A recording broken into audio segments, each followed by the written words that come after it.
Good morning. खुश रहो, स्वस्थ रहो, सभी को एक एक मोल आशीर्वाद।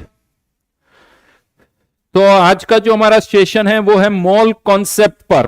और क्या करने वाले हैं, आई थिंक बहुत क्लियरली आप लोगों को विजिबल है।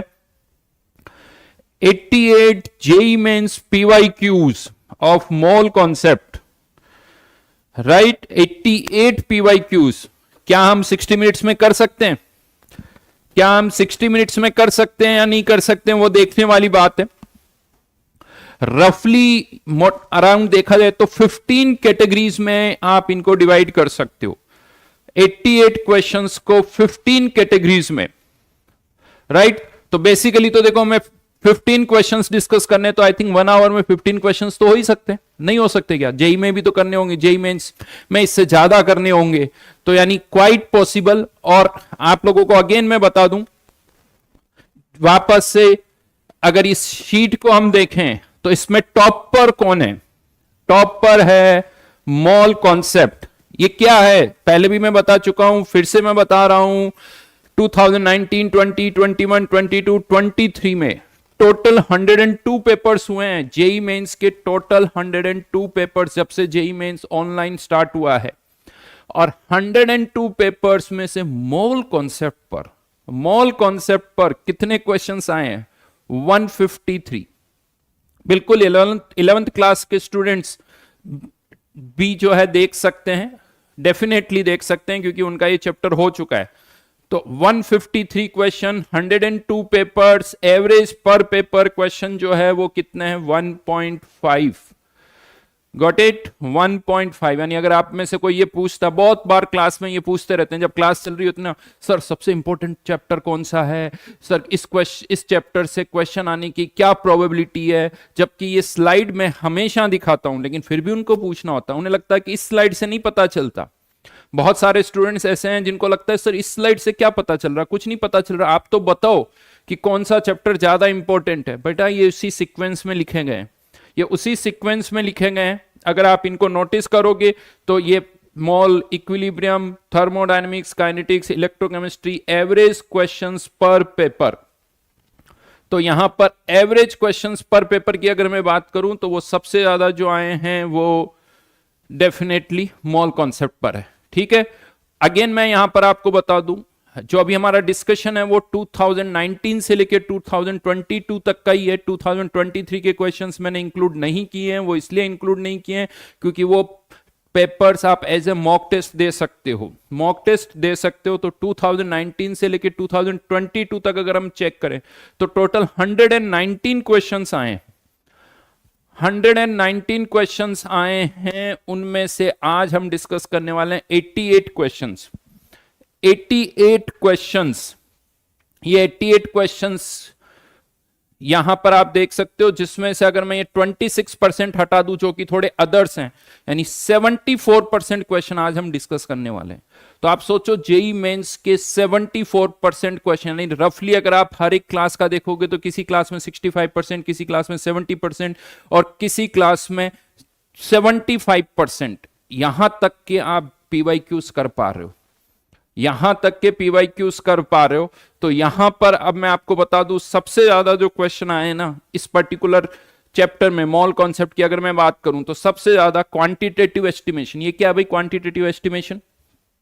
क्वांटिटेटिव एस्टिमेशन मतलब डुमास मेथड, केरियस मेथड और जेल्डाल मेथड। भर भर के क्वेश्चन आए हैं, एक ही पैटर्न है, कोई चेंज नहीं। Total 20 questions Dumas, Carius, Kjeldahl method पर, ये आप यहां से देख सकते हो। उसके बाद अगर हम बात करें तो और नंबर ऑफ क्वेश्चंस यहां पर तो हाईलाइटेड है। Inversion of, interconversion of concentration terms, molarity, molality, mole fraction, आपस में एक दूसरे को कन्वर्ट करना। 12 questions, 10 question introduction to concentration terms, molarity निकाल दो, मोललिटी निकाल दो। यानी इससे आसान कुछ नहीं हो सकता भाई कि मोलरिटी कितनी होगी, मोललिटी कितनी होगी। जनरली बच्चों को प्रॉब्लम आती inter conversion of concentration term, वो अभी हम देखेंगे। 2-3 क्वेश्चन मैं करवाऊंगा आपको, जिससे वो भी कॉन्सेप्ट आई थिंक आपके क्लियर हो जाएंगे, इंटर कन्वर्जन। लेकिन इंट्रोडक्शन टू कंसंट्रेशन टर्म बहुत आसान है। एम्पेरिकल फॉर्मूला, मॉलिक्यूलर फॉर्मूला बहुत आसान। सीरियसली जब मैं आसान बोल रहा हूं तो यार सीरियसली आसान है, इसमें कोई इफ्स एंड बट्स नहीं है कि सर आप तो हर किसी को आसान बोलते हो। मैं ऐसा नहीं हूं। हाँ, अगर आप यही जेई एडवांस पर आओगे तो मैं ऐसा नहीं बोलने वाला हूं। आप जेई एडवांस के क्वेश्चन देखोगे, मैं नहीं बोलूंगा। और कुछ क्वेश्चंस मैंने निकाले हैं, अगर आप कहते हो कि सर आप इन सबको आसान बोल देते हो, तो ऐसा नहीं है। मैंने ये 26% क्वेश्चंस निकाले हैं। मैं इनको नहीं कह रहा हूं कि ये 26% क्वेश्चन बहुत आसान है, इसमें कुछ अच्छे क्वेश्चंस भी है, जिसमें कुछ ट्रिक भी होती है या मतलब कुछ गलती होने के भी चांसेस होते हैं, तो उनको हमने अलग निकाला। बट ये जो बचे हुए हैं भाई, ये जो क्वेश्चंस बचे हुए हैं, ये आसान है, सही में आसान है, इसमें कोई डाउट नहीं है। उसके बाद अगर हम देखें तो परसेंटेज यील्ड पर 9 क्वेश्चन, कुछ नहीं करना है। ए से सी बना, अगर ए से सी कितना बनेगा अगर यील्ड इतनी है तो बता दो क्या होगा, बहुत आसान। उसके बाद लिमिटिंग पर 7 क्वेश्चन आए हैं। स्टोइक्योमेट्रिक सिंपल सी, अमोनिया कितनी बनेगी, इतने ग्राम N2 से अमोनिया कितनी बनेगी, इतने ग्राम H2 से अमोनिया कितनी बनेगी, अगेन आसान है।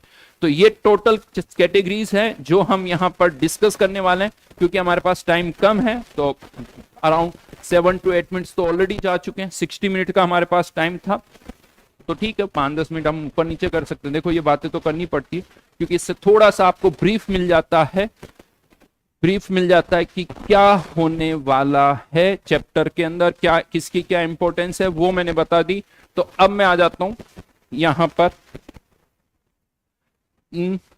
Type 1 question. आई थिंक ये सबको पता है, लास्ट टाइम भी हम ये डिस्कस कर चुके हैं। टाइप 1 क्वेश्चन इस तरह से, ये क्वेश्चन भी टाइप 1 है, टाइप 1, ये सारे क्वेश्चन टाइप 1। अगर आप देखोगे तो एक ही कॉन्सेप्ट पर टोटल कितने क्वेश्चन हैं? 8 क्वेश्चन है, सबका कॉन्सेप्ट एक ही जैसा है। तो सिंपल स्टोइक्योमेट्री, कोई सा भी 1-2 क्वेश्चन आप कर सकते हो। किसी क्वेश्चन में आपको रिएक्शन लिखनी पड़ेगी, किसी क्वेश्चन में रिएक्शन दे रखी होगी। जैसे इस क्वेश्चन के अंदर आपसे पूछा जा रहा है कि मीथेन के साथ जब ऑक्सीजन रिएक्ट कर रही है, कंबशन हो रहा है, प्रोडक्ट सभी को पता है क्या बनेगा, CO2 प्लस H2O। बैलेंस कर सकते हो आप इसको, 2H2O, यहां पर भी 2 और यहां पर भी 2, 81 ग्राम वाटर चाहिए। सबसे पहला काम, इस तरह के अगर क्वेश्चंस जब भी आते हैं तो बैलेंस्ड रिएक्शन लिखो। मॉल कॉन्सेप्ट का बेसिक नीड यही है कि बैलेंस्ड रिएक्शन लिखो। हमने मीथेन के कंबशन की रिएक्शन लिख दी, 81 ग्राम वाटर के मोल्स निकालो, 81 divided by 18, I think this is 4.5 moles.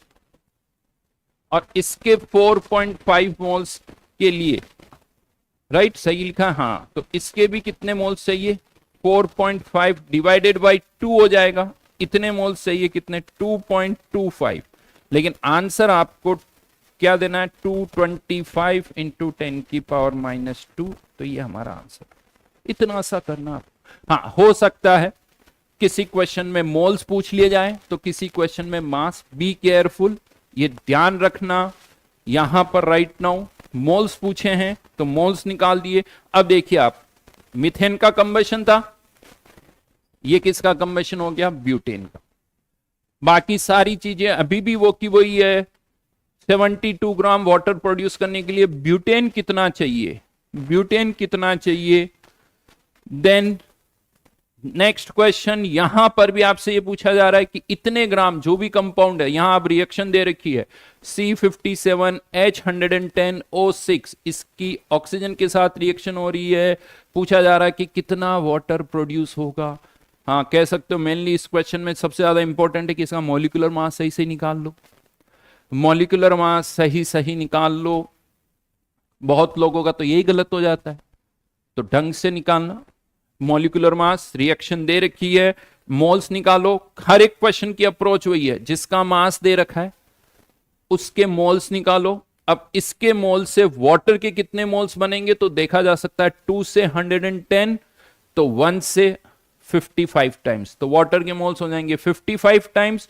मान लीजिए इस कंपाउंड के n मोल्स हैं तो इसके मोल्स कितने होंगे, 55n, और मास कितना हो जाएगा, 55n इंटू 18।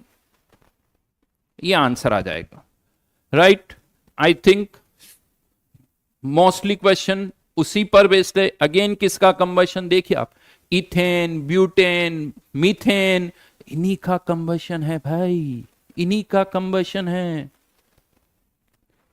तनिष्क, अभी हमारे पास इतना टाइम नहीं है कि यार आंसर मैं पूछूं आप लोगों से, क्योंकि हमें बहुत फटाफट करना है। मैंने आंसर इसलिए दिए हैं, आप करो solve, calculation is important. Chemistry में आंसर से कोई फर्क नहीं पड़ता, जहां तक डेटा है आप कैलकुलेशन करो, आप देखो आपका आंसर ही आ रहा है या नहीं आ रहा है, तो कोई प्रॉब्लम नहीं है, आंसर है तो भी चलेगा, ठीक है। अगेन हाँ, ये थोड़ा सा लेंथी कह सकते हो। हमें ये बताना है कि पर ग्राम रिएक्टेंट मिनिमम किसमें ऑक्सीजन कंज्यूम होगी। ये टाइम टेकिंग क्वेश्चन है 2019 में। एक चीज मैं आपको बता दूं, 2019 के जो पेपर्स थे ना जेई मेंस वाले, उनका लेवल बहुत जबरदस्त था, बहुत जबरदस्त था। 2023 में लेवल फिर से बढ़ा है, 2019 के बाद गिरता गया गिरता गया, 2021 में भी कम था, 2022 में भी कम था, 23 में लेवल फिर से अच्छा हुआ है। अब क्या होगा लेट्स सी, देखेंगे, पेपर आने दो, उससे पहले कुछ भी प्रेडिक्ट करना मुश्किल है। देन यहां पर भी उसी तरह से वापस क्वेश्चन है। हाँ, यहां पर ये पूछा जा रहा है कि CO2 कितनी प्रोड्यूस होगी, वेट ऑफ ऑक्सीजन रिक्वायर्ड, वही फ्यूल है तो कंबशन की रिएक्शन हो रही है, कंबशन की रिएक्शन कितनी CO2 प्रोड्यूस होगी पर लीटर ऑफ फ्यूल। यहां पर मतलब ये कितने ml है, 1000 ml, मतलब मास कितना हो जाएगा इसका, 756 ग्राम। इतने ग्राम फ्यूल से CO2 कितनी प्रोड्यूस होगी, कर सकते हो। तो यहां पर मुझे नहीं लगता कि इन क्वेश्चंस में कुछ भी नया है, ये 8 क्वेश्चन एज इट इज कर सकते हो। हाँ, इसमें जरूर थोड़ा सा मैं ऐड कर देता हूं, इस तरह के भी कुछ क्वेश्चंस बनते हैं, इसमें भी कुछ क्वेश्चंस बनते हैं। पर्टिकुलरली जैसे यहां पर एक पर्सन को पर डे कितने लीटर ऑक्सीजन चाहिए, 492 लीटर एट 300 केल्विन, 300 केल्विन पर इतनी ऑक्सीजन चाहिए। और ये ऑक्सीजन जो है वो हमें किससे मिल रही है, NaClO3 से। चेक कर लेना रिएक्शन बैलेंस्ड है या नहीं, वैसे तो बैलेंस दिख रही है। ऑक्सीजन के मोल्स आ जाएंगे, उससे NaClO3 के मोल्स आ जाएंगे, और उससे फिर आप NaClO3 का क्या निकाल सकते हो, मास निकाल सकते हो। यही पूछा गया, हाँ ग्राम में मास पूछा गया। यूनिट्स अच्छी तरह से देख लेना। देखो बेटा क्वेश्चन करते वक्त कोई जल्दबाजी नहीं, कोई जल्दबाजी नहीं, यूनिट्स अच्छी तरह से देखो, कहां कहां गलतियां हो सकती है ये हमेशा पता हो कि यार कहीं आंसर में ग्राम, किलोग्राम, मिलीग्राम ऐसा तो नहीं है, मोल तो नहीं पूछा है। आसान क्वेश्चन है, हर जगह चेक करो, पता होना चाहिए कि कहीं इस तरह से मेरी गड़बड़, इस तरह से गड़बड़ नहीं हो जाए, ठीक है। तो अभी सुनो बेटा, लास्ट क्लास की PDF मुझे लगता है चली आ जाएगी, डोंट वरी। PDF जो है वो देखते हैं यूट्यूब पर कैसे शेयर होती है, आई डोंट नो, अपनी कक्षा के ऐप पर तो हो ही जाती है। आगे बढ़े तो ये PV equals to nRT equation ध्यान रखना। अगेन इस चैप्टर में इंपॉर्टेंट पार्ट है ये। खैर PV equals to nRT, thermodynamics भी ले लो, वहां पर भी इंपॉर्टेंट है। केमिस्ट्री में हर जगह इसका यूज होता है। तो प्रेशर किस यूनिट में पुट करना है, टेम्परेचर किस यूनिट में पुट करना है, R की वैल्यू क्या पुट करनी है, वो पता होना चाहिए सही सही तरीके से, ये ध्यान रखना। PV इक्वल्स टू nRT की वैल्यू क्या, कौन से पैरामीटर की वैल्यू क्या होगी, वो अच्छी तरह से पता हो। नेक्स्ट टाइप 2 पर मैं आ जाता हूं, टाइप 2 पर मैं आ रहा हूं। यहां पर अब अगर हम देखें तो ऐसे भी बहुत सारे क्वेश्चन आते हैं कॉम्प्लेक्स वाले, कि बताओ कॉम्प्लेक्स का फॉर्मूला क्या होगा, कितनी क्लोरीन अंदर होगी, कितनी क्लोरीन बाहर होगी। तो यहां पर मैं आपको एक चीज बता दूं, अगर ये कोई कॉम्प्लेक्स है NH3 होल 6 Cl3, तो जब AgNO3 के साथ रिएक्शन होती है ना, तो जो क्लोरीन बाहर है वही रिएक्ट करेगी। अगर अंदर कोई क्लोरीन है तो वो रिएक्ट नहीं करती है। तो यहां पर हम देख रहे हैं 3 क्लोरीन बाहर है, तो इसके साथ, इसके 1 मोल के साथ AgNO3 के 3 मोल्स रिएक्ट करेंगे। अगर 2 क्लोरीन होती तो 2 मोल्स। बेटा एक बार इधर सुन लो यार अनिकेत, और ये देखो डिस्टर्ब मत करो, फिर मेरे को क्या कमेंट देखना बंद करना पड़ेगा। एक बार लिखो हर एक चीज को, ज्यादा अच्छा रहेगा तुम्हारे लिए भी और सबके लिए भी। नहीं, बार बार लिखने से नहीं काम चलेगा। तो यहां, और जब तुम्हारे को लगता है ये इंपॉर्टेंट कम है तो मैं इसको रोक देता हूं पहले। तो यहां पर इसके 1 मोल के साथ इसके 3 मोल रिएक्ट करेंगे। अगर 2 क्लोरीन है तो 2 मोल्स, 1 है तो 1 मोल। ऐसे 2-3 क्वेश्चन और है यहां पर। अब यहां पर पूछा क्या जा रहा है, वॉल्यूम बताना है इसका। 0.3 ग्राम इसका मास दे रखा है। आगे की रिएक्शन लिखना चाहो तो लिख सकते हो, लेकिन कोई ज्यादा जरूरी नहीं है। हमें तो ये पता है कि बस AgCl का क्या बन जाएगा, प्रेसिपिटेट, और इस Cl आयन की जगह नाइट्रेट आयन आ जाएंगे। ये कॉम्प्लेक्स कंपाउंड है, इसके मोल्स 0.3 डिवाइडेड बाय, अच्छी बात क्या इस क्वेश्चन में इसका भी मास दे रखा है, मोलर मास भी दे रखा है। इसके इतने मोल्स है, इसके इतने मोल्स के साथ AgNO3 के 3 टाइम्स रिएक्ट करेंगे, into 3 molarity into volume, ml में पूछा है इसीलिए डिवाइडेड बाय 1000। सॉल्व कर लीजिए, आंसर आ जाएगा यहां पर। ठीक है,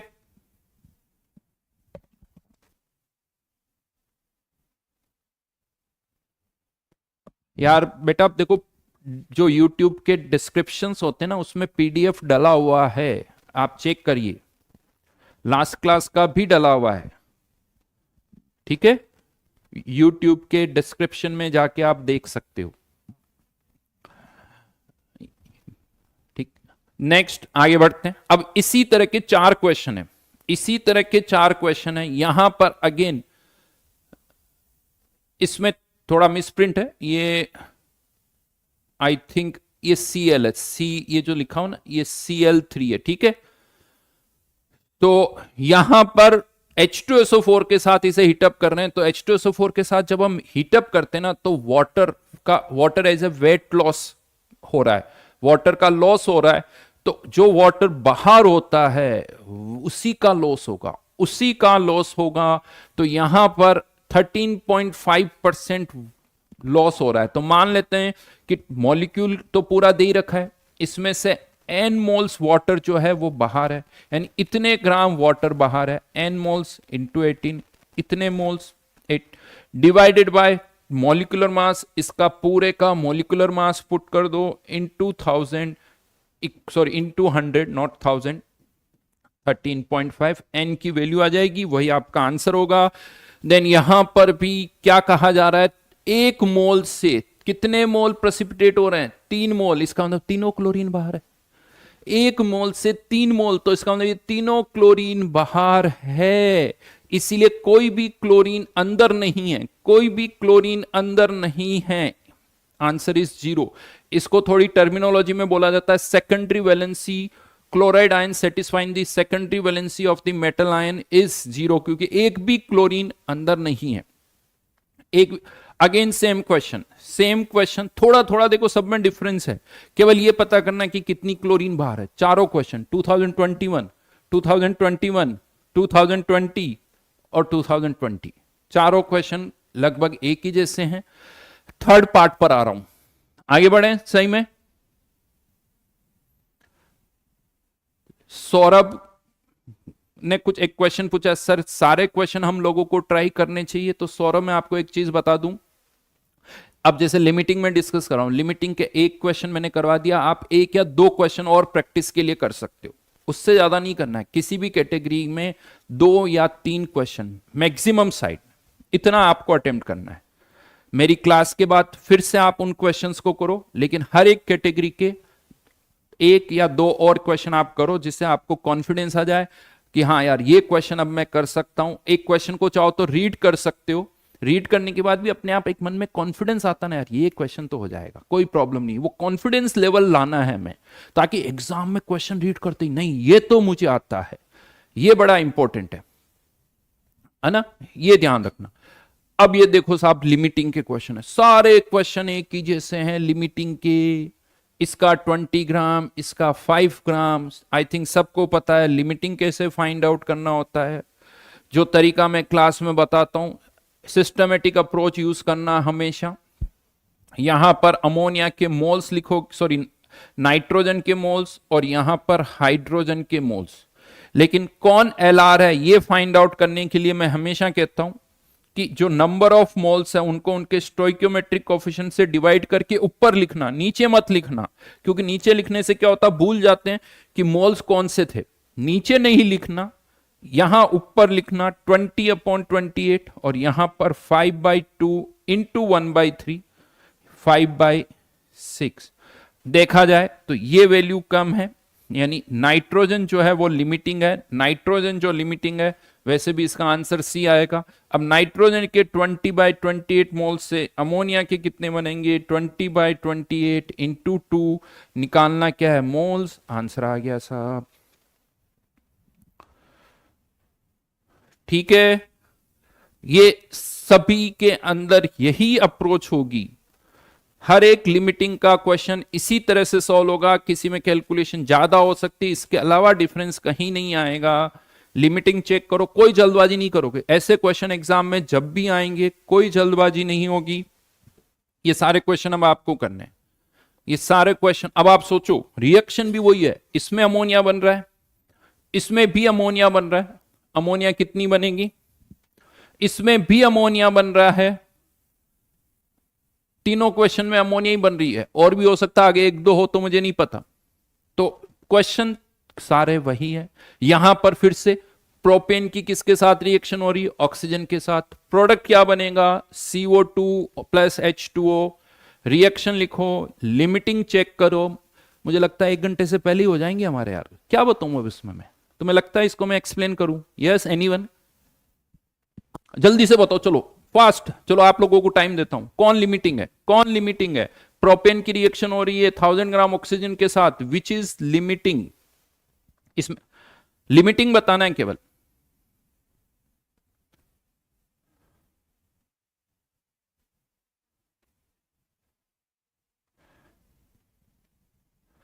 एंटी अमोनिया पर बहुत सारे क्वेश्चन देता है बेटा। अभी तुम देखो, हर चीज में तुम्हें लगेगा सर एंटी, इस पर भी बहुत सारे क्वेश्चन देता है, इस पर भी बहुत सारे क्वेश्चन देता है। प्रोपेन का फॉर्मूला क्या होता है, C3H8, राइट।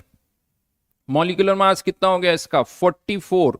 तो 100 डिवाइडेड बाय 44, ये तो प्रोपेन के मोल्स हो गए। ऑक्सीजन के मोल्स वैसे ही दिख रहा है कि प्रोपेन यहां से, बट फिर भी आप रिएक्शन लिख के करो, इस तरह से डिसाइड नहीं करोगे, क्योंकि यहां पर 1:1 के रेशियो में रिएक्ट नहीं कर रहे हैं। इसके मोल्स कम है, लेकिन प्रोपेन और ऑक्सीजन की जो रिएक्शन हो रही है वो किस रेशियो में हो रही है वो भी आपको देखना पड़ेगा। 3CO2 प्लस 4H2O, यहां पर बैलेंसिंग करें तो ये 5 टाइम्स। अब कंपेयर करोगे स्टोइकियोमेट्रिक कोफिशिएंट से डिवाइड करके, फिर पता चलेगा कि कौन लिमिटिंग है। बिना स्टोइकियोमेट्रिक कोफिशिएंट के डिवाइड करके नहीं करोगे। हाँ, अगेन ये क्वेश्चन लेंदी है। पता क्या निकालना है, the mole fraction of carbon dioxide in resulting mixture. मतलब फाइनली सभी के मोल्स निकालने हैं।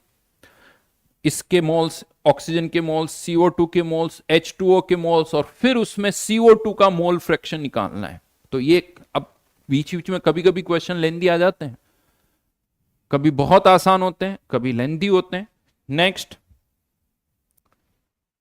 हाँ, दक्ष कह रहा है सर कंबशन की रिएक्शन में कॉन्फिडेंस नहीं आता। तो बेटा और कौन सी रिएक्शन में कॉन्फिडेंस आता है? इससे आसान रिएक्शन तो कोई है ही नहीं। अगर कंबशन की रिएक्शन में एक, जिसमें एक प्रोडक्ट पता है CO2 एक H2O, इससे आसान क्या हो सकता? फिर कौन सी रिएक्शन में कॉन्फिडेंस आता भाई? ऑर्गेनिक की, मैकेनिज्म वाली, नाम ही नहीं बोले जाते आदि रिएक्शन से तो मेरे से, उनमें कॉन्फिडेंस है। चलो अच्छी बात है, खैर कोई नहीं, बट मुझे को नहीं लगता कि इसमें कुछ है खास।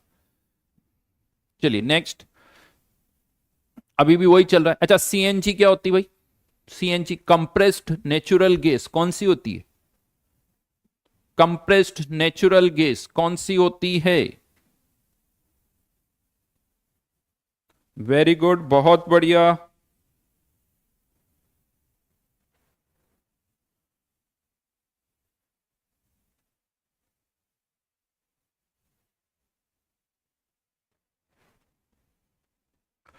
मीथेन, मीथेन तो अगेन रिएक्शन लिख सकते हो। आप सोचो कंबशन की कितनी सारी रिएक्शन है। ये कंबशन की रिएक्शन थर्मोडायनेमिक्स में भी आती है, थर्मोडायनेमिक्स में भी आती है, यहां पर भी आ रही है। तो रिएक्शन बहुत सारी है। नहीं, चलिए आगे बढ़े। ओके, नेक्स्ट पार्ट पर मैं आ रहा हूं। सीएनजी अगेन रिएक्शन लिख दो। पूछा क्या जा रहा है, formation of CO2 and H2O, then amount of carbon dioxide produced in grams. Carbon dioxide कितनी प्रोड्यूस होगी वो आपको बताना है। नेक्स्ट क्वेश्चन पर फिर से आ जाते हैं। लिमिटिंग का ही क्वेश्चन है, Fe3O4 का और कार्बन मोनोऑक्साइड का मास दे रखा है, लिमिटिंग चेक करो, आंसर आ जाएगा। नेक्स्ट क्वेश्चन पर मैं आ रहा हूं, अगेन लिमिटिंग का क्वेश्चन है, लिमिटिंग का क्वेश्चन है। ये टाइप 4 पर आ जाते हैं, टाइप 4 पर आ जाते हैं। यहां पर याद करो, मैंने नोट्स में भी बताया था, स्पेशली कार्बोनेट और बाइकार्बोनेट किसको हीटअप करने पर क्या होता है ये आपको पता होना चाहिए। फर्स्ट ग्रुप के जो कार्बोनेट्स होते हैं उनको हीटअप करने पर वो डिकम्पोज नहीं होते हैं, ध्यान रखना। लेकिन सेकेंड ग्रुप के जो कार्बोनेट्स होते हैं वो डिकम्पोज होते हैं किसमें, MgO प्लस CO2। ये रिएक्शंस आपको पता होनी चाहिए। जबकि बाइकार्बोनेट जितने भी होते हैं वो सब डिकम्पोज होते हैं। फर्स्ट ग्रुप के भी बाइकार्बोनेट्स डिकम्पोज होते हैं, सेकंड ग्रुप के भी बाइकार्बोनेट्स डिकम्पोज होते हैं, लेकिन उसमें डिफरेंस है। फर्स्ट ग्रुप के कार्बोनेट्स सॉरी बाइकार्बोनेट्स जब डिकम्पोज होंगे तो वो कार्बोनेट में कन्वर्ट होते हैं, जबकि सेकेंड ग्रुप के बाइकार्बोनेट्स जब डिकम्पोज होते हैं तो वो ऑक्साइड में कन्वर्ट होते हैं। बैलेंसिंग आप कर लेना। इनके कुछ एक्सेप्शंस है, स्पेशली लिथियम जो है, आपको पता है लिथियम जो है वो सेकंड ग्रुप के साथ डायगोनल रिलेशनशिप शो करता है, तो ये स्पेशली याद रखना। यहां पर कुछ क्वेश्चंस उसी तरह से हैं, थोड़े बहुत इसी से रिलेटेड है। यहां पर ये मिक्सचर से रिलेटेड क्वेश्चन है, मिक्सचर से रिलेटेड। अगर आप मेरे नोट्स देखोगे जो क्लास में मैं पढ़ाता हूं उसमें सीक्वेंस देखोगे तो उसी सीक्वेंस में है ये। सोडियम बाइकार्बोनेट की रिएक्शन हो रही है ऑक्जेलिक एसिड के साथ। ये एक तरह का बेस है, ऑक्जेलिक एसिड एसिड है, तो यहां पर रिएक्शन आपको लिखनी पड़ेगी 2 times NaHCO3 plus H2C2O4, acid base reaction. Product बनेगा Na2C2O4 plus twice CO2 plus twice H2। हाँ, ये रिएक्शन थोड़ी पता होनी चाहिए, यहां पर रिएक्शन का आइडिया होना चाहिए। उसके बाद अब कुछ नहीं बचा है, उसके बाद अब कुछ नहीं बचा है। यहां पर CO2 के मोल्स निकालो, CO2 के इतने मोल्स से ये पता चल जाएगा कि NaHCO3 के कितने मोल्स हैं, NaHCO3 के मोल्स, और उस मोल्स से आपको परसेंटेज पता चल जाएगा। हाँ बिल्कुल, सौरभ का कहना है सर नोट्स में लिखा हुआ है, ठीक है। तो आगे बढ़े, रिएक्शन इंपॉर्टेंट है यहां पर, ये रिएक्शन पता होनी चाहिए। कभी कभी ऐसे क्वेश्चन आ जाते हैं जहां रिएक्शन का आइडिया होना चाहिए, बाकी क्वेश्चन में कुछ नहीं है। अगेन मिक्सचर है NaOH और Na2CO3 का इक्विमोलर मिक्सचर है। मान लो इसके भी x मोल, इसके भी x मोल, x इसका मास कितना हो जाएगा 40, इसका मास कितना हो जाएगा 106, टोटल वेट कितना आना चाहिए 4 ग्राम। x के लिए सॉल्व कर लो, आंसर आ जाएगा। कंबशन हो रहा है, आई थिंक हो जाएगा, कोई प्रॉब्लम नहीं। बस यहां पर क्या हो रहा है, टाइप 4 क्यों, क्योंकि एक सब्सटेंस नहीं है, दो सब्सटेंस है। 1 मोल प्रोपेन, 2 मोल ब्यूटेन। प्रोपेन की भी रिएक्शन लिखो और ब्यूटेन की भी रिएक्शन लिखो, दोनों की रिएक्शन लिखनी पड़ेगी। इसके साथ आपको बताना है कितनी ऑक्सीजन कंज्यूम होगी, कितनी ऑक्सीजन कंज्यूम होगी। आप सोचो कितने आसान क्वेश्चन आ रहे हैं, क्या ये आसान नहीं है? क्या आप ये नहीं कर सकते हो? 88 क्वेश्चंस में ऐसे प्रूव कर दूंगा, 88 क्वेश्चन, 75% क्वेश्चन मैं प्रूव कर दूंगा कि वो आसान है। तो अगर आप एवरेज भी देखोगे ना 65, 70, 75%, या रफली अगर मैं आपको कहूं 2/3 क्वेश्चन, आप सोचो 2/3 क्वेश्चन करते हो तो आपके 99 परसेंटाइल आ सकते हैं, चांसेस पूरे पूरे, अगर हम उसी सिंपल मैथमेटिक्स को अप्लाई कर रहे हैं। देखो सी किए जा सकते हैं यार, बाकी आप और एफर्ट्स लगाओगे थोड़े और मार्क्स बढ़ेंगे। ऐसा मैं नहीं कह रहा हूं कि अदर्स क्वेश्चन आप नहीं करो, वो भी करो, क्यों नहीं करोगे, बाकी क्वेश्चन भी करो, चांसेस आपके और बढ़ा सकते हो। तो इस तरह से मार्क्स लाना आसान है, सही तरीके से करोगे तो आसान है। अप्रोच तुम्हारी सही होनी चाहिए, किस तरह से हमें आगे बढ़ना है, इन क्वेश्चंस में कॉन्फिडेंस लाओ, एक बार अगर कोई क्वेश्चन गलत हो रहा तो उस तरह के क्वेश्चंस फिर से करो, आदत डालो। चलिए नेक्स्ट टाइप पर मैं आ रहा हूं, परसेंटेज यील्ड वाले। ऐसे मैंने आपको बताया था टोटल 9 क्वेश्चन है, टोटल 9 क्वेश्चंस केवल परसेंटेज यील्ड पर है। स्पेशली अगर आप देखोगे जेई 2021, 2021, 2021, 2021, 4 क्वेश्चन 2021 में, 2022, 2022, ये 6 हो गए। ये 2021 ज्यादातर ये क्वेश्चन आप देखोगे तो 2021 और 2022 में ही आए। टोटल कितने 9 क्वेश्चंस हैं। ये सारे एक ही टाइप पर, टाइप 4, टाइप 5 जो भी मिला तो आप टाइप 5 पर ये सारे क्वेश्चंस हैं। लगभग सबका तरीका एक ही है। और अब क्या होता है, ऐसे क्वेश्चन आता ना तो ऐसा लगता है सर ये तो ऑर्गेनिक का क्वेश्चन।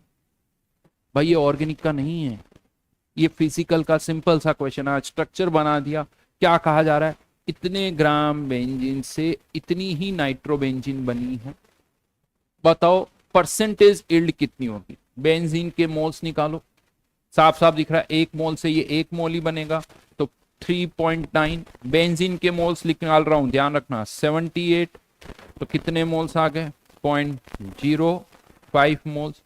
इसके भी कितने मोल्स बनेंगे 0.05 मोल्स। तो मास कितना होगा इसका 123 से, यानी आइडियली इतने ग्राम नाइट्रोबेंजीन बननी चाहिए। बन कितनी रही है 4.92 ग्राम। तो 4.92, 0.05, 123 इंटू परसेंटेज निकालना है 100। परसेंटेज यील्ड, परसेंटेज यील्ड क्या होता है, एक्चुअली कितना प्रोड्यूस हुआ, एक्सपेक्टेड कितना था, actual production divided by expected, percentage निकाल लो। कैलकुलेशन भी आसान है इस पर्टिकुलर क्वेश्चन में, कैलकुलेशन भी आसान है यहां पर, ठीक है। नेक्स्ट पॉइंट, अब ये सारे क्वेश्चन एक जैसे हैं, अब इनमें केवल किसी में कैलकुलेशन थोड़ी ज्यादा हो गई। यहां पर डेटा आसान है, जैसे बेंजीन के मोल्स निकालना भी आसान हो गया। अब मैं नेक्स्ट पार्ट पर आता हूं, इसमें डेटा थोड़े मुश्किल है। मोलर मास ये 140 ग्राम, सॉरी अब इवन एक और चीज भी कर सकते हो। कभी कभी आपको लग रहा है ना किसी क्वेश्चन में, देखो ये 0.140, ये 0.388, ये 0.210 यूनिट लगती है, आप सबको 100,000 से मल्टीप्लाई कर दो, 140, 388, 210, ऐसा भी कर सकते हो। बट बी केयरफुल, कहाँ करना है कहाँ नहीं करना वो पता होना चाहिए, क्योंकि यहाँ परसेंटेज निकालना है तो परसेंटेज में कोई डिफरेंस नहीं आएगा। तो यहां पर भी परसेंटेज यील्ड आपको निकालनी है।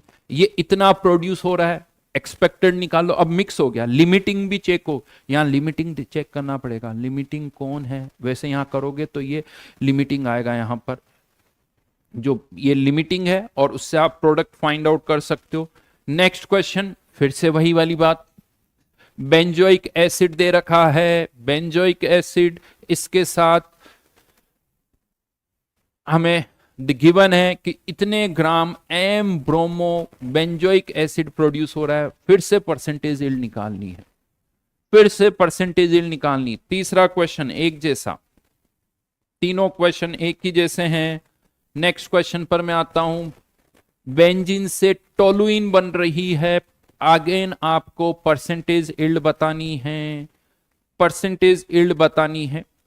नेक्स्ट क्वेश्चन पर आ गया, बेंजल्डिहाइड विथ 92% यील्ड। यहां पर यील्ड दे रखी है, अगर किसी भी क्वेश्चन में यील्ड दे रखी है ए कन्वर्टिंग इनटू बी, अगर इसकी यील्ड 30% है तो इसका मतलब क्या हो गया कि अगर इसके n मोल्स है तो इसके मोल्स कितने बनेंगे n इंटू 0.3, या तो 30/100 लिख दो या 0.3 लिख दो।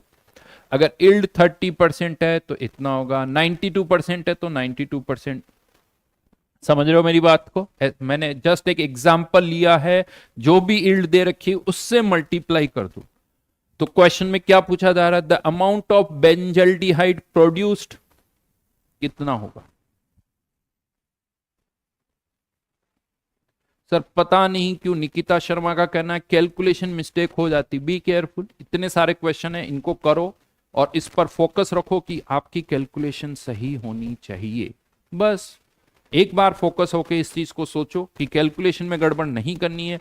करना क्या है, मल्टीप्लाई करना, डिवाइड करना। और अच्छी बात, यहाँ कोई लॉग या एंटी लॉग तो नहीं है। जबकि काइनेटिक्स में आप जाते हो, काइनेटिक्स की अगर बात करें, थर्मोडायनेमिक्स की बात करूं, इलेक्ट्रोकेमिस्ट्री की बात करूं, इवन आयनिक की बात करूं, इन सब में लॉग और पिक्चर में आ जाता है। हर जगह लॉग है। नस्ट इक्वेशन में लॉग है, केमिकल काइनेटिक्स में आरएनएस इक्वेशन में लॉग लेना पड़ता है, थर्मोडायनेमिक्स में डेल्टा जी वाली इक्वेशन में लॉग है।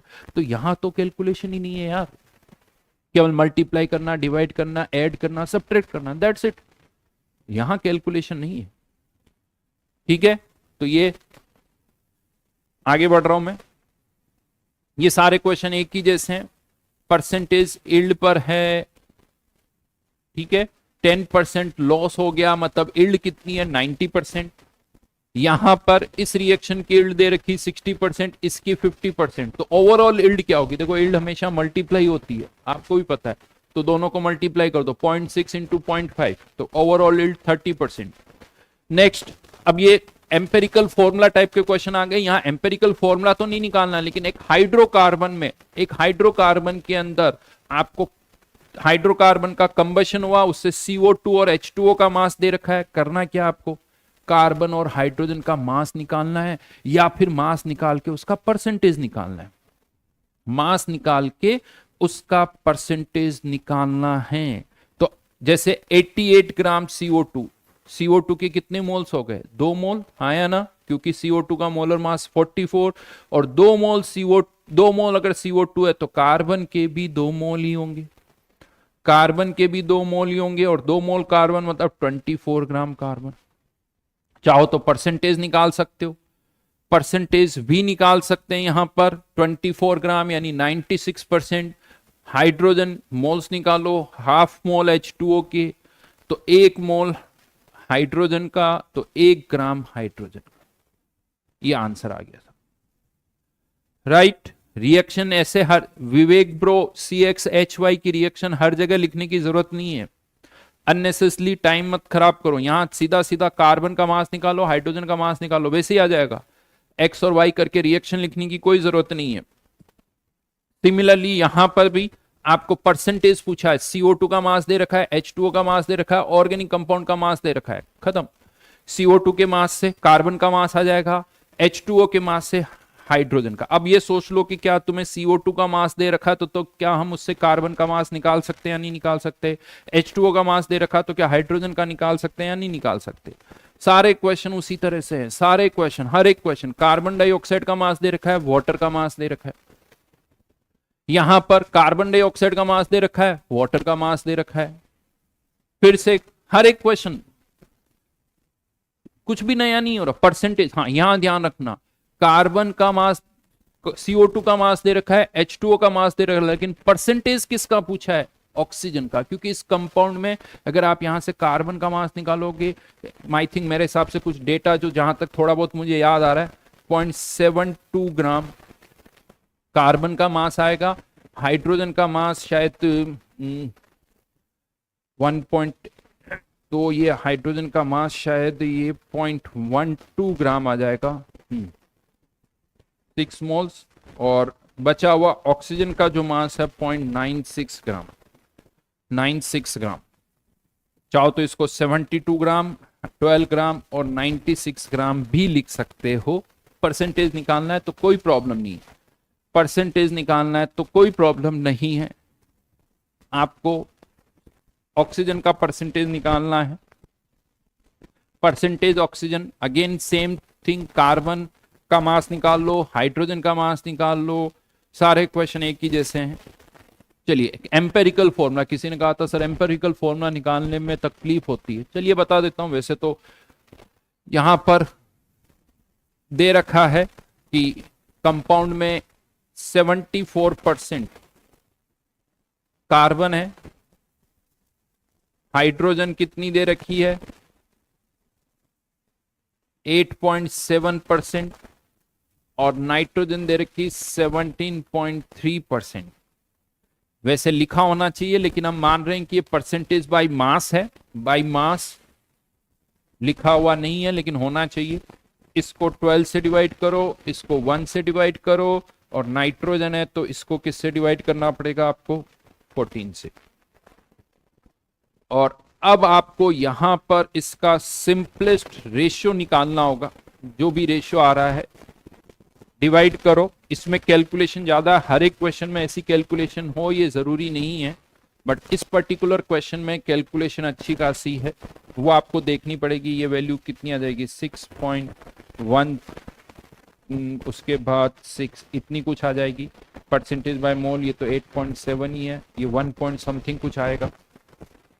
रेशियो देख लीजिए किसका रेशियो क्या आता है, तो यहां पर ये 1 पॉइंट समथिंग कुछ, जो भी वैल्यू आ रही है 1.33, तो ये 2 समथिंग कुछ आ जाएगा। तो ये 1:5 का रेशियो है। 1:5 का रेशियो कहाँ आ रहा है, इसमें भी है, इसमें भी है, लेकिन यहां पर मोलर मास भी दे रखा है, तो मोलर मास से चेक करना होगा कि आंसर क्या है। वैसे एक और चीज वो तुम हो सकता है इतना करने की जरूरत ही ना पड़े, ऐसा भी हो सकता है, क्योंकि मुझे लग रहा है इसका मोलर, इन दोनों में से इसी का मोलर मास इतना होगा, इसका मोलर मास कम ही दिख रहा है, इसका मोलर मास आप और चेक कर लो, हो सकता है किसी एक का ही मोलर मास इतना आ रहा है, तो इतना करने की भी जरूरत ही नहीं। The molar mass of the compound A is, तो फिर तो बात ही खत्म हो। बट हमेशा ऐसा हो जरूरी नहीं है, ध्यान रखना। यहां पर कार्बन का मास दे रखा है, हाइड्रोजन का मास दे रखा है, ऑक्सीजन का भी मास दे रखा है। हो जाएगा ये तो, बोलिए हो जाएगा या नहीं होगा। कार्बन का, हाइड्रोजन का, ऑक्सीजन का, सबका मास दे रखा है, बोलिए जल्दी जल्दी बताओ। यस, आपको एम्पेरिकल फॉर्मूला निकालना है। 48.5 कार्बन, हाइड्रोजन कितना है 7.5, ऑक्सीजन कितनी 60, divide by 12, divide by 1, divide by 16, तो लगभग ये भी रेशियो जो है 4 के आसपास, ये भी रेशियो थोड़ा बहुत 4 के आसपास, ये लगभग 8 के 7.5 है। देखो एग्जैक्टली तो नहीं आ रहा है, बट हाँ अब आपको देखना होगा कि नियर बाई ऑप्शन क्या है, उससे आपको सब समझ में आ जाएगा। नियर बाई ऑप्शन क्या है उससे आपको सब समझ में आ जाएगा।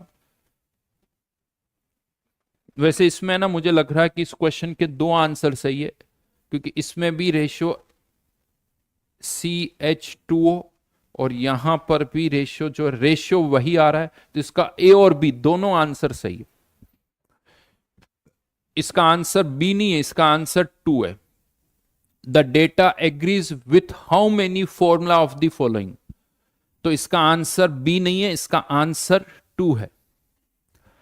सिमरन डिसोसिएटेड मतलब कंबशन, सॉरी सिमरन, इतना हम जेई की तैयारी कर रहे हैं, वेरी सॉरी टू से यू, मतलब इस तरह के क्वेश्चंस शायद मैं अब एंटरटेन नहीं करूं। हाँ, यहां पर थोड़ी कैलकुलेशन करनी होगी, ये अच्छा क्वेश्चन है, देख लेना, ये टाइम टेकिंग है, क्योंकि यहां पर मास नहीं दे रखा है, रेशियो दे रखा है कार्बन ऑक्सीजन का, और उसके अलावा कार्बन हाइड्रोजन का। तो यहां कार्बन हाइड्रोजन कार्बन ऑक्सीजन 4:1, 3:4, तो इसको 3 से मल्टीप्लाई कर दो, कार्बन दोनों जगह एक जैसा करना होगा, और इसको 4 से मल्टीप्लाई कर दो, तो ये 12, ये 3, ये 12, ये 16। तो अब आप कह सकते हो कार्बन हाइड्रोजन ऑक्सीजन 12, 3, 16, और ये मास का रेशियो है, ध्यान रखना ये मास का रेशियो है 12, 1, 16, तो 131 CH3O, CH3O। बट ये एम्पेरिकल फॉर्मूला आया है, आपको मॉलिक्यूलर फॉर्मूला बताना होगा। सेचुरेटेड एसाइक्लिक ऑर्गेनिक कंपाउंड, इसका सेचुरेटेड एसाइक्लिक कंपाउंड होना चाहिए, ये तो कोई फॉर्मूला नहीं हो सकता, तो इसको 2 टाइम्स करना पड़ेगा, C2H6O2, बेसिकली इथाइलिन ग्लाइकोल है, CH2CH2OH। अच्छा क्वेश्चन है ये, देन आई थिंक ये हो ही जाएगा, कोई प्रॉब्लम ही नहीं आएगी यहां पर। चलिए अब आ जाते हैं नेक्स्ट टाइम टाइप 8 वाले क्वेश्चन पर। कुछ एक सेकंड, ये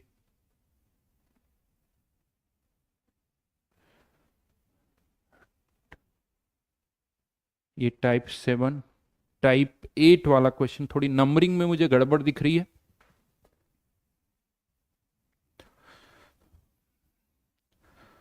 हो सकता है कुछ एक क्वेश्चन मिसिंग हो, क्योंकि डायरेक्ट फिफ्थ से स्टार्ट हो गया, ये डायरेक्ट फिफ्थ से स्टार्ट हो गया। तो 1, टाइप 7 में तो कोई प्रॉब्लम नहीं थी। 2, 3, 4, यहां तक तो ठीक था।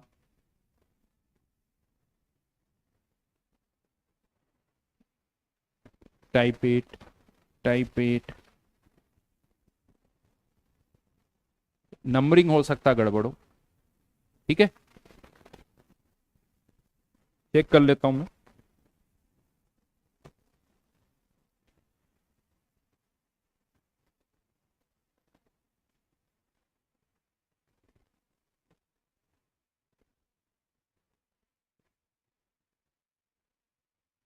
हाँ, नंबरिंग में ही गड़बड़ है, डोंट वरी। तो अब मोलरिटी, मोलरिटी, मोल फ्रैक्शन, ये सारे क्वेश्चंस यहां पर आ जाते हैं। तो 4.5 gram compound use to make 250 ml aqueous solution, molarity बतानी भाई, मोलरिटी बतानी है। मोलरिटी का formula number of moles divided by volume. अगर ये ml में है तो इनटू क्या कर दोगे, 1000। 4.5 ग्राम सब्सटेंस, मॉलिक्यूलर वेट कितना, 90, मॉलिक्यूलर वेट 90। क्या हो गए, नंबर ऑफ मोल्स, वॉल्यूम दे रखा है 250 ml इंटू 1000, इंटू 1000। आपको इसको सॉल्व करना है, जो भी आंसर आ जाए। नेक्स्ट, सोडियम का मास दे रखा है, मोलरिटी बतानी है सॉल्यूशन की। ध्यान रखना, इस सोडियम कहां से आ रहा है, Na3PO4 से। तो जितने मोल्स सोडियम के होंगे, सोडियम के मोल्स निकालने के लिए किससे डिवाइड करोगे, 23 से। तो इसके मोल्स जो होंगे, इस कंपाउंड के जो मोल्स होंगे, वो तो 1/3 ही होंगे। ये सोडियम के मोल्स हैं, क्योंकि इसके 1 मोल से सोडियम के कितने आ रहे हैं, 3 मोल्स। तो सोडियम के अगर x मोल्स है तो कंपाउंड के कितने होंगे, x/3।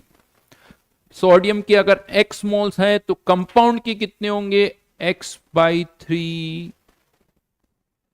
यहां पर ये 1/3।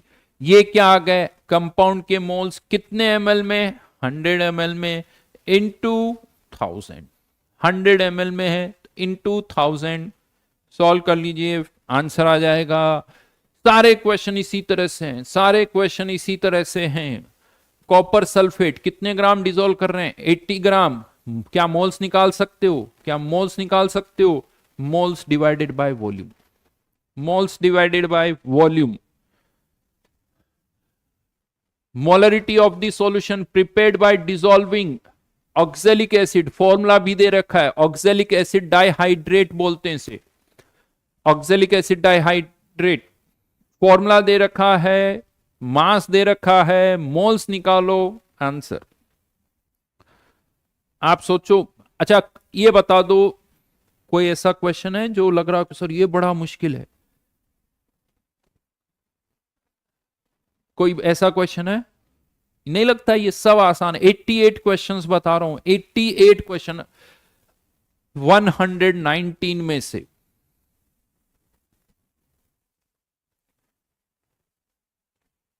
राइट, प्रकाश शर्मा जी थोड़ी मेहनत तुम भी कर लो यार, तुम्हें ही आईआईटी में जाना है? थोड़ी मेहनत तुम भी कर लो, तुम्हारे लिए ही फायदेमंद रहेगा, है ना।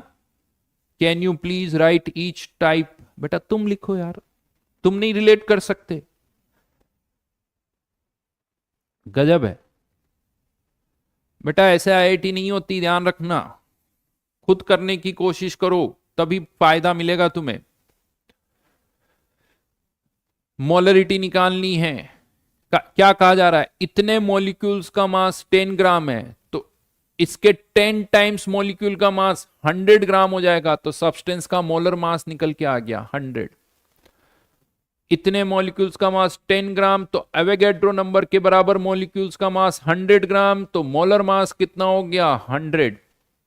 मोलर मास 100, मोलरिटी निकालनी है तो molarity equals to 5/100 moles of substance. कितने लीटर में? 2 लीटर है, ये लीटर है इसीलिए 1000 से मल्टीप्लाई नहीं कर रहा हूं।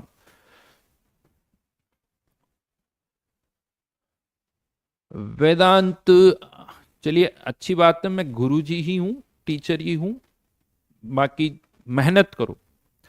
मेहनत जो ना वो सबसे बड़ी, चाहो तो तुम उसे भगवान कह दो, सब कह दो, तो सारी चीजें घूम फिर कर आपकी एफर्ट्स पर आती है। सही डायरेक्शन में एफर्ट्स करो, वो हमेशा आपको हेल्प करेगी। देन वापस से मास ऑफ शुगर बताना है, जिससे 2 लीटर सॉल्यूशन बन जाए, जिसकी कॉन्सेंट्रेशन कितनी हो 0.1। तो ठीक है, मान लो W ग्राम हमने ग्लूकोज डाला, सुक्रोज है ये बेसिकली, सुक्रोज का मॉलिक्यूलर मास 342 W ग्राम, तो ये क्या हो गया मोल्स ऑफ सुक्रोज। कितने लीटर में? 2 लीटर में। मोलरिटी कितनी चाहिए? 0.1। सॉल्व कर लेना।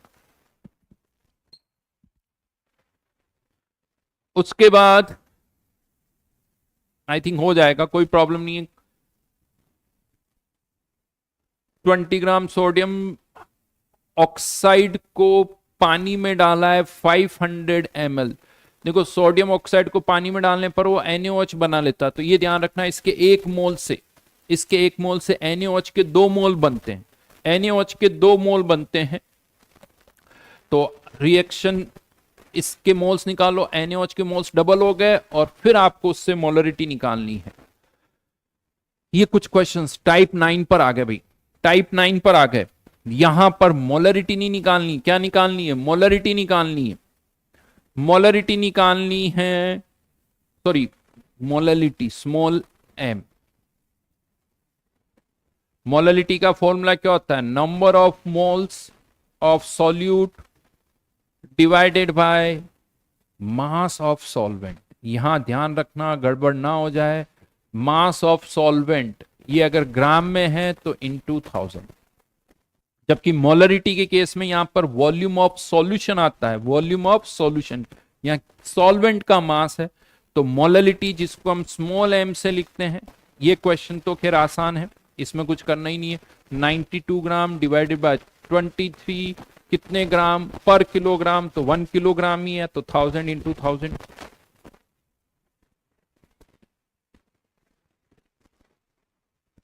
राइट,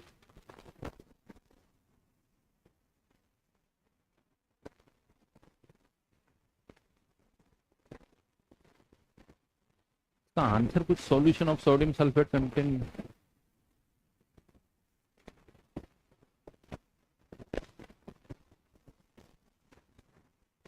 देखना पड़ेगा। राइट, आंसर में मुझे गड़बड़ लग रही है। क्या molarity of Na plus ion,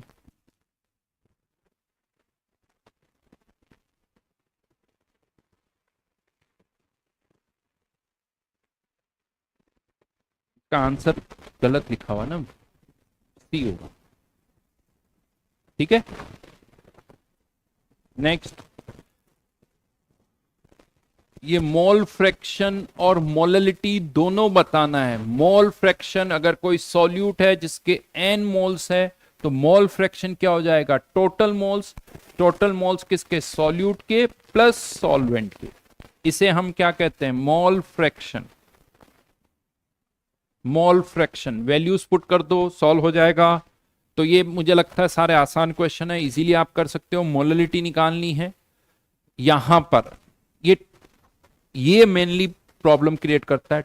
conversion of concentration terms, एक कंसंट्रेशन टर्म से दूसरी निकालना। बहुत सारी जनता क्या करती? फॉर्मूले याद कर लेती। देखो फॉर्मूले याद करके नहीं कर पाओगे। क्यों नहीं कर पाओगे? यहां पर परसेंटेज बाय मास दे रखा है, मोलरिटी निकालनी है। ठीक है, यहां पर आपको मोलरिटी दे रखी है, मोलरिटी निकालनी है, मतलब स्मॉल m से कैपिटल M। यहां पर परसेंटेज W/W से कैपिटल M। फिर यहां पर अगर आप देखोगे तो आपको ग्राम पर ml से क्या निकालनी है, नहीं, मोलरिटी से क्या निकालनी है, अगेन मोलरिटी। फिर यहां पर ग्राम पर लीटर से आपको क्या निकालनी है, मोलरिटी। तो हर जगह चेंज है भाई, आप रट के नहीं कर सकते हो, आपको समझना पड़ेगा करना क्या है, वो चीज आपको समझ में आनी चाहिए। यहां पर मैं आपको बता दूं, सबसे पहले जो कॉन्सेंट्रेशन टर्म दे रखी उसको रीड करो। 35% HCl बाय मास, इसका मतलब ये होता है कि 100 ग्राम सॉल्यूशन कंटेन्स 35 ग्राम HCl, 35 ग्राम HCl। अब यहां पर आपको डेंसिटी दे रखी है, तो 100 ग्राम सॉल्यूशन का वॉल्यूम निकालना है, क्योंकि मोलरिटी के लिए क्या चाहिए, वॉल्यूम। तो 100 divided by 1.46 ml solution contains 35 upon 36.5 moles. ये लाइनें लिखो यूनिटरी। और अब क्या करना है, मोलरिटी निकालनी, सीधी सीधी बात है। तो मोल्स पता है 35 अपॉन 36.5, वॉल्यूम पता है 100 अपॉन 1.46, ये ml में है, तो इनटू 1000। ये अप्रोच आप ढंग से देखो, कैसे मैं कर रहा हूं उसको समझो। पहली लाइन बड़ी इंपॉर्टेंट है, ये जो फर्स्ट लाइन हम लिखते हैं ना, ये बहुत इंपॉर्टेंट है कि जो डेटा दे रखा होता है उसको कैसे रीड करना है। यहां परसेंटेज बाय मास दे रखा है, तो पहली line 100 gram of solution contains 35 gram HCl। तो ये अप्रोच ये समझ में आनी चाहिए। यहां पर मैं आपको क्लियरली बता दूं, कोशिश करो, लेकिन ये बड़ा इंपॉर्टेंट है, ये बहुत इंपॉर्टेंट। इस तरह के क्वेश्चंस आते हैं, लेक्चर्स देख लेना। यहां पर बहुत ज्यादा टाइम सिंस नहीं है, केवल 2 लेक्चर में अगर आप ढंग से देख लोगे ना, तो इस तरह के सारे क्वेश्चन हो जाएंगे, सारे क्वेश्चन हो जाएंगे। नीतीश कुमार बेटा लेक्चर देखो, ऐसे क्वेश्चन पूछोगे तो सब गड़बड़ होगी। बहुत सारी बातें होती है मार्केट में, पता है मिलियन भी होता है, बिलियन भी होता है, ट्रिलियन भी होता है, टन भी होता है, किलोग्राम भी होता है, किलोमीटर भी होता है, मीटर भी होता है। तुम ऐसे सबको मिक्स कर दोगे तो कैसे काम चलेगा। तो लेक्चर देखो, सब क्लियर होगा। ml कब आता है, ग्राम कब आता है, सब अलग अलग जगह आता है। अंकुर आनंद बेटा, अब उसका तो मैं कुछ नहीं कह सकता, थ्योरी नहीं पढ़ी, ये एक ऑप्शन है, इससे जितना हो सकता है वो करो, लेकिन थ्योरी बगैर पढ़े जेई क्लियर करना बड़ा मुश्किल काम है। ये भी मैं फैक्ट बता दूं तुम्हें, ये नहीं कि मैं तुम्हें कह दूंगा यार कोई नहीं रहने दो, बिना थ्योरी के तुम जेई दे रहे हो तो चांसेस तो बहुत कम है यार। सुन के तुम्हें अच्छा नहीं लग रहा होगा, लेकिन रियलिटी यही है। 6.5 मोलल सॉल्यूशन, मोललिटी दे रखी। ये एक क्वेश्चन और बता देता हूं, जो डेटा दे रखा उसको रीड करो। 6.5 मोलल का क्या मतलब हुआ, 1000 ग्राम सॉल्वेंट कंटेन्स 6.5 मोल KOH। 6.5 मोल KOH ये सॉल्वेंट का मास है। अब 6.5 मोल KOH का मास कितना हो जाएगा, इसका मोलर मास होता है 56, तो इतने ग्राम KOH हो जाएगा। तो इससे आपको सॉल्यूशन का मास पता चल जाएगा, मास ऑफ सॉल्यूशन, क्योंकि अब हमें यहां पर सॉल्वेंट का मास पता है 1000 ग्राम, सॉल्यूट का मास पता है, तो 1000 प्लस ये कैलकुलेशन आप कर सकते हो 6.5 इंटू 56, ये किसका मास आ गया, सॉल्यूशन का। अब आपको सॉल्यूशन का क्या निकालना होगा, वॉल्यूम, वॉल्यूम ऑफ सॉल्यूशन, उसके लिए डेंसिटी से डिवाइड करना पड़ेगा। 6.5 into 56 mass of solution divided by density, density कितनी दे रखी है 1.89, ये वॉल्यूम आ गया, वॉल्यूम पता चल गया, मोल्स पता है, मोलरिटी निकाल लो, मोलरिटी निकाल लो। नीट के बेच भी लेके आए अपनी कक्षा पर। थैंक्स फॉर सजेशन, सोचेंगे। नेक्स्ट आगे बढ़ रहा हूं, ये बहुत स्टैंडर्ड सॉल्यूशन है। जब भी कभी मोलरिटी को मोलरिटी में कन्वर्ट करना हो, यही स्टेप्स होनी चाहिए, इसके अलावा और कोई स्टेप नहीं होनी चाहिए, यही स्टेप होनी चाहिए।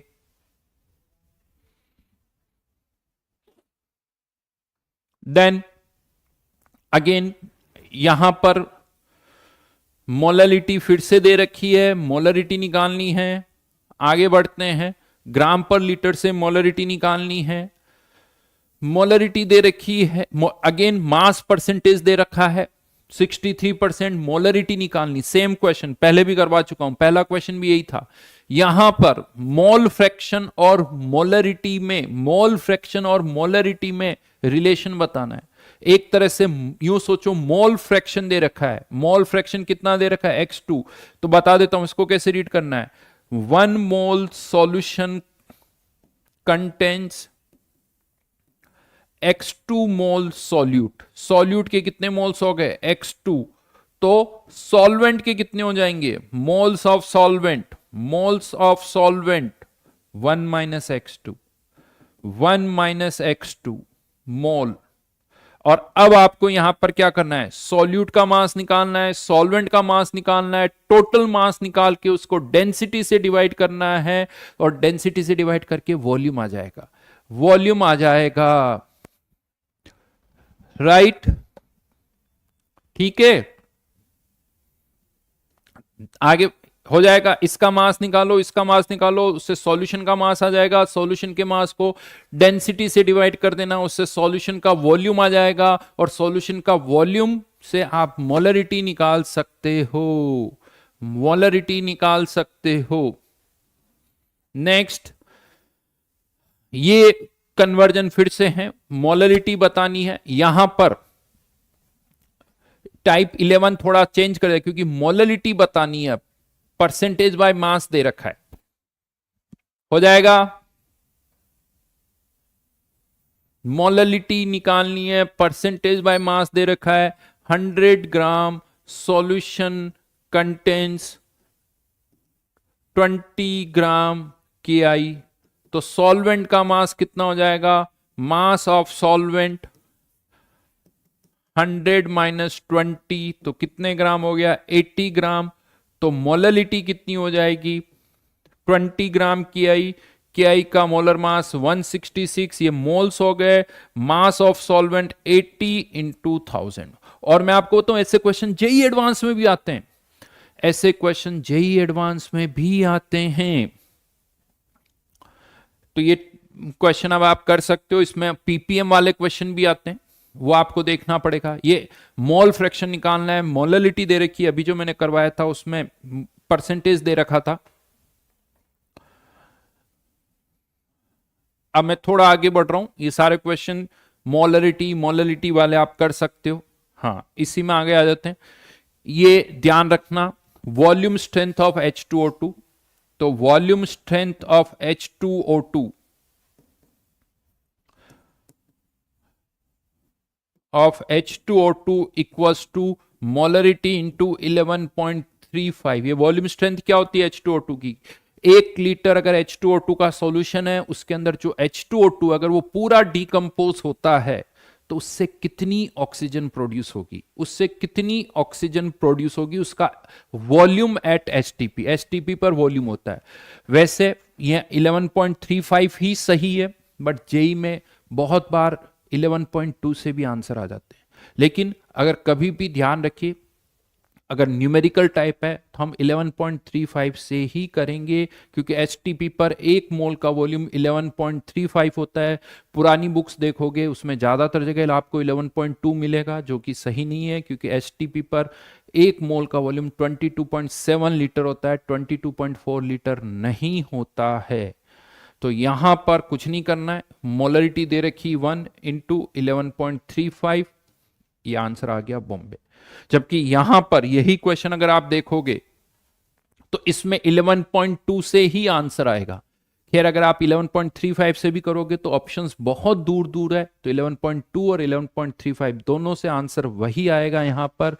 हाँ, लेकिन ये क्वेश्चन उतना अच्छा नहीं है, इतना अच्छा नहीं है, क्योंकि यहां पर स्ट्रेंथ पूछा गया है, बट स्ट्रेंथ किस में निकालनी है, तो ये परसेंटेज W/V है, ये परसेंटेज W/V है, लिखा होना चाहिए, क्योंकि कभी कभी हम स्ट्रेंथ ग्राम पर लीटर में भी निकाल देते हैं, ग्राम पर लीटर में भी, इसमें भी कुछ नहीं करना। जब भी कभी वॉल्यूम स्ट्रेंथ दे रखी हो, वॉल्यूम स्ट्रेंथ दे रखी हो, सबसे पहले मोलरिटी निकाल लो और फिर मोलरिटी को ऊपर मोलरिटी से आगे चेंज कर सकते हो। तो ये सारे question volume strength of H2O2 से ही है, ये भी वॉल्यूम स्ट्रेंथ ऑफ H2O2 का ही क्वेश्चन है, 4 क्वेश्चन। अब मैं आ जाता हूं डुमास, केरियस और जेल्डाल। डुमास, केरियस और जेल्डाल, ये 3 तरह के क्वेश्चन मैं आपको बताऊंगा। ये डुमास मेथड पर है। इन सभी डुमास मेथड किसके लिए यूज होता है? नाइट्रोजन का परसेंटेज फाइंड आउट करने के लिए। जेल्डाल भी किसके लिए यूज होता है? नाइट्रोजन का परसेंटेज फाइंड आउट करने के लिए। केरियस मेथड किसके लिए यूज होता है? तो जितने भी हैलाइड्स है, क्लोरीन, ब्रोमीन, आयोडीन, इनके लिए, और सल्फर के लिए भी यूज होता है। केरियस मेथड हैलाइड्स के लिए, क्लोरीन, ब्रोमीन इनके लिए, और सल्फर के लिए। डुमास और जेल्डाल किसके लिए यूज होते हैं? नाइट्रोजन और नाइट्रोजन के लिए, दोनों ही। डुमास और जेल्डाल दोनों ही नाइट्रोजन के लिए। इनको ढंग से पढ़ लेना, जो शीट मैंने दी है या तो उसमें आप देख सकते हो, या केमिस्ट्री इन एवरीडे लाइफ में ये दे रखा है क्वालिटेटिव एनालिसिस के नाम से, क्वांटिटेटिव एनालिसिस के नाम से। वहां पर इनको रीड कर लेना, क्योंकि इन पर सबसे ज्यादा क्वेश्चन आते हैं, सबसे ज्यादा क्वेश्चन आते हैं। क्या करना है यहां पर आपको? नाइट्रोजन का वॉल्यूम दे रखा है, प्रेशर जो दे रखा होता है उसमें से एक्वस टेंशन माइनस करना होता है। तो प्रेशर ऑफ नाइट्रोजन अगर आपको निकालना है तो 758 minus aqueous tension which is 754। अब आपको PV equals to nRT equation लगा के नाइट्रोजन के मोल्स निकालने होंगे, और फिर नाइट्रोजन के मोल्स से नाइट्रोजन का परसेंटेज। फिक्स पैटर्न है, नाइट्रोजन के मोल्स और फिर उससे नाइट्रोजन का परसेंटेज निकाल लीजिए। ये मोल्स ऑफ नाइट्रोजन है, परसेंटेज नाइट्रोजन जो है moles into 28 divided by 0.1840 into 100। Calculation आप करना, सारे क्वेश्चन एक ही जैसे हैं। परसेंटेज, प्रेशर दे रखा है, एक्वस टेंशन दे रखा है, फिर से वही अप्रोच। नेक्स्ट क्वेश्चन, यहां पर इसमें कैलकुलेशन कम है क्योंकि इसमें वॉल्यूम बहुत अच्छा सा दे रखा है, 22.4 ml। तो मोल्स कितने आ जाएंगे? 22.4 ml है एचटीपी पर। वैसे थोड़ी कैलकुलेशन यहां पर भी गड़बड़ है, एचटीपी नहीं लिखा होना चाहिए, लेकिन ठीक है हम यूज कर रहे हैं क्योंकि एचटीपी पर ऐसा नहीं होता, बट मोल्स 10 की power -3, right. Then again Dumas method पर ही, बट इसमें डुमास मेथड वाला ज्यादा कुछ है नहीं। CO2 के मोल्स, H2O के मोल्स है, और ये दे रखा है। तो ये एम्पेरिकल फॉर्मूला टाइप क्वेश्चन आ गया, कुछ नहीं। कार्बन के 6 मोल्स है, हाइड्रोजन के 8 मोल्स है, नाइट्रोजन गैस का 1 मोल है, तो N2 के 2 हो जाएंगे। ये इस रेशियो में है, आंसर आप निकाल सकते हो। अच्छा, यहां पर ध्यान रखना, डुमास मेथड में जो कंबशन होता है उसमें CuO यूज होती है, CuO यूज होती है। तो यहां पर एनल डाई मिथाइल एमिनोप्रोपेन, इसका फॉर्मूला कुछ C7 आई थिंक H17 के आसपास कुछ आएगा, N शायद यही होना चाहिए। इसकी CuO के साथ रिएक्शन होती है, अल्टीमेटली बैलेंसिंग करने पर ये 45/2 आता है। 7CO2 plus 17/2 H2O plus 1 N2, और कॉपर प्रोड्यूस हो जाता है, कॉपर प्रोड्यूस हो जाता है। ये बैलेंसिंग आप कर लेना, हाँ हो जाएगा। तो इस तरह से ये CuO जो है वो ऑक्सीजन प्रोवाइड करता है, और CuO किस में कन्वर्ट हो जाता है? कॉपर में। केरियस मेथड पर आते हैं। केरियस मेथड, हर एक क्वेश्चन एक ही जैसा होता है भाई।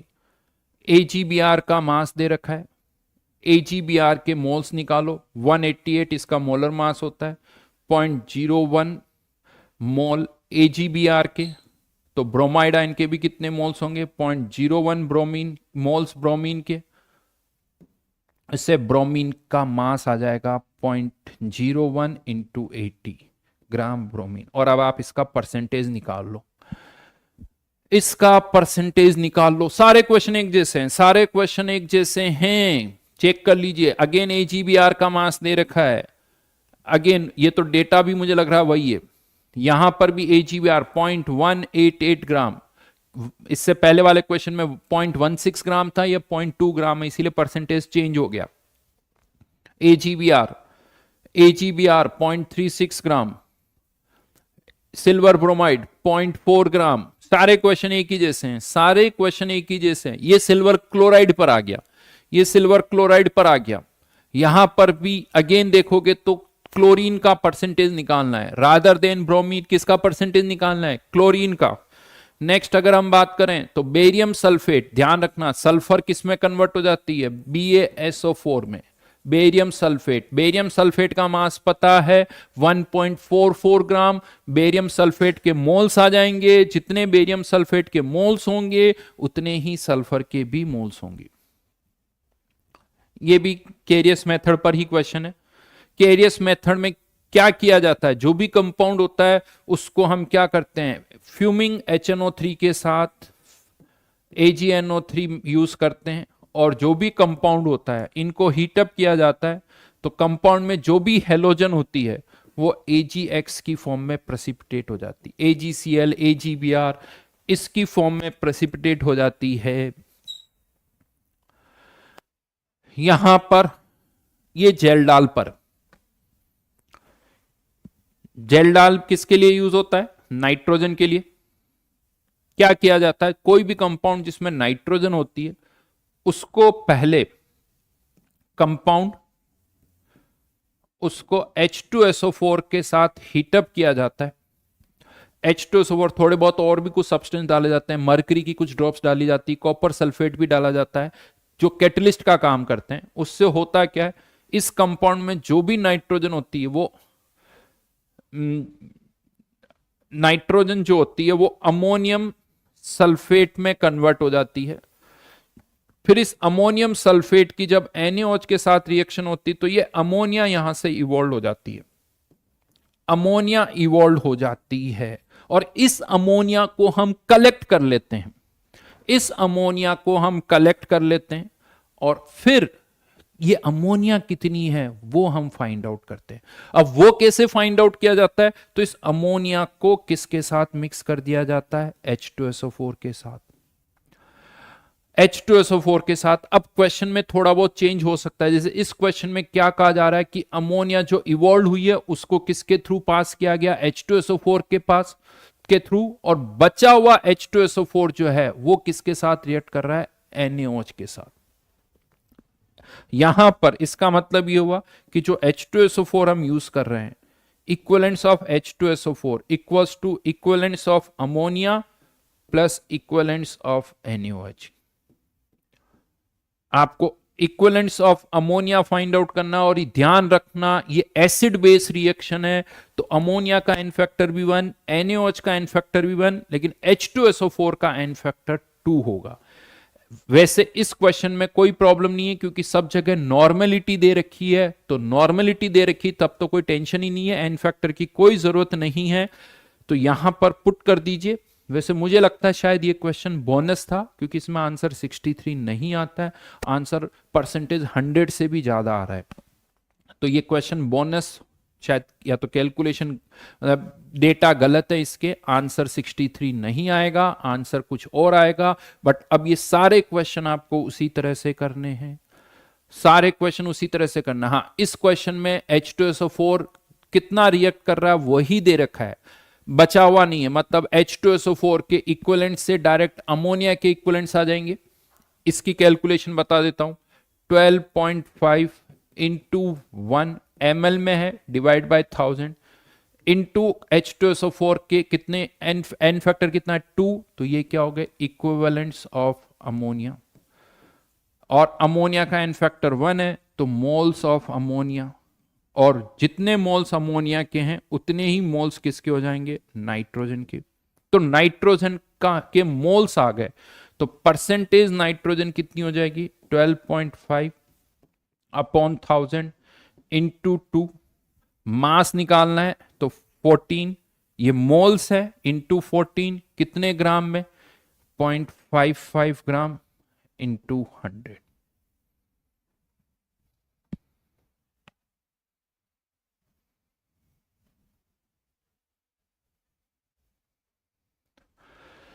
हाँ जी, हाँ जी बेटा, ये तो फिनिश हो जाए, अगला सेशन भी कर लेंगे। ये सेम उसी तरह से क्वेश्चंस हैं, और ये थोड़ा थियोरटिकल क्वेश्चन है, थियोरटिकल क्वेश्चन है। तो this is all about 88 questions, 88 questions यहां पर हम कर चुके हैं।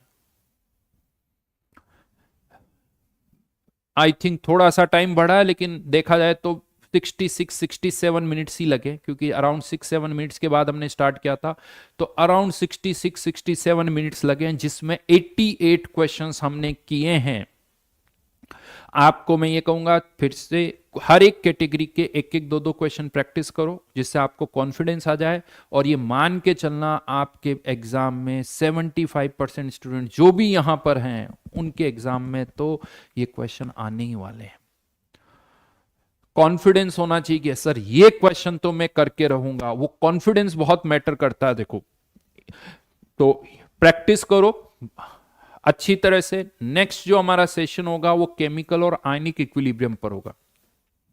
नेक्स्ट जो हमारा सेशन होगा वो केमिकल और आयनिक इक्विलिब्रियम पर होगा, क्योंकि वेटेज उसका भी मुझे लगता है इस बार ज्यादा होगा, क्योंकि बाकी चैप्टर्स हट चुके हैं। तो केमिकल और आयनिक वैसे भी ज्यादा होता है, ऐसा नहीं है, केमिकल और आयनिक का वेटेज वैसे भी ज्यादा होता है अगर हम यहां पर देखें जेई मेंस के हिसाब से। तो इस बार शायद थोड़ा और बढ़ जाए, क्योंकि कुछ चैप्टर्स कम हुए हैं। गैस स्टेट हट गया, सॉलिड स्टेट हट गया, सरफेस केमिस्ट्री हट गया, तो कुछ ना कुछ चैप्टर्स के वेटेज तो बढ़ेंगे ही। ठीक है, तो चलिए मिलते हैं नेक्स्ट सेशन में। केमिकल इक्विलिब्रियम, आयनिक इक्विलिब्रियम अच्छी तरह से करना, कम से कम ये सारे क्वेश्चंस तो आपको आने ही चाहिए। अगर आप जेई मेंस दे रहे हो, फिजिकल की तैयारी कर रहे हो, तो इन क्वेश्चंस में कॉन्फिडेंस सबसे पहले आना चाहिए।